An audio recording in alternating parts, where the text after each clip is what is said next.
நான் தோசை சுட்டுருக்குறேன் வந்துட்டு எம்மம்மா எம்மம்மான்ட்டு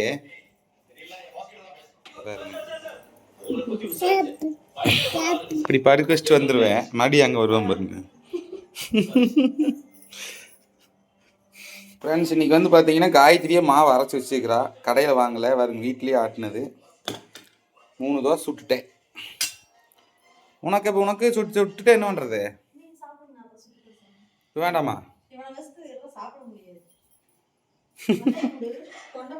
5ஆவது தடவை இறங்கி வந்த இப்போ கம்மனுக்கு வந்துட்டேன். பாருங்க ரெட்ரோ படம் ஓடிட்டு இருக்குது, பார்த்தீங்களான்னு சொல்லுங்க. செம்மையா இருக்குது படம், நான் பார்த்துட்டேன். 2.25 மணி நேரம் போட்டா வேற level entertainment. Suriya is back. பாருங்க வந்தாச்சு, பாருங்க வந்தாச்சு. மயில் குட்டி ஆமாடியா. ஃப்ரெண்ட்ஸ் இன்னைக்கு பாருங்க சேனக்கிழங்கு பொரியல், அப்புறம் வந்து பார்த்தீங்கன்னா காளான் குழம்பு, அப்புறம் காயத்ரி பேருமா வண்ணிய சட்னியா. இவனுக்கு தேங்காய் சட்னியா இருக்கியா? அதான் அரைச்சியே இல்லையா? ஏன் அரைக்கல?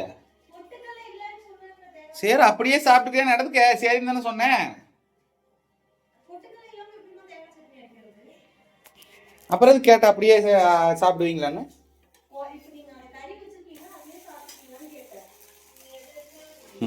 மெண்டல் இது மெண்டல் டென்ஷன் ஏத்தாது காயத்ரி. தேங்காய் சட்னி பொட்டுக்கல்ல இல்லைங்க குழம்புலையே சாப்பிட்டுக்கிறீங்களான்னு கேட்கணும்.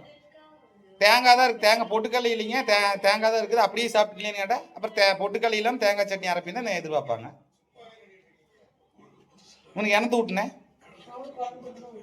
அப்புறம் இவனுக்கு தேங்காய் சட்னி வேணும் அப்படின்னு சொல்லி சொன்னேன். ஏன் மாற்றி மாற்றி பேசுகிற மெண்டல் சாமி. ஓகே ஃப்ரெண்ட்ஸ், இதே சாப்பாடு. நீங்கள் என்ன சாப்பிட்டீங்க கமெண்டில் சொல்லுங்கள். அடுத்த வீடியோவில் பார்க்கலாம். பாய்.